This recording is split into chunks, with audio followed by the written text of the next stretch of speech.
في ظروف غامضة.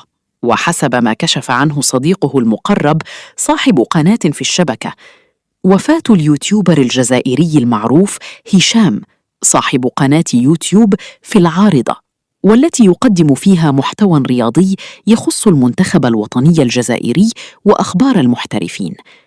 صديقه، ومن خلال فيديو مدته حوالي دقيقة على منصة يوتيوب، أكد وفاة صديقه هشام في السويد، وأضاف بأنه تواصل مع الشرطة السويدية وحصل على معلومات تفيد بأن الوفاة حدثت في ظروف غامضة وليست وفاة عادية، لكنه فضل عدم الكشف عن كامل التفاصيل في الوقت الحالي.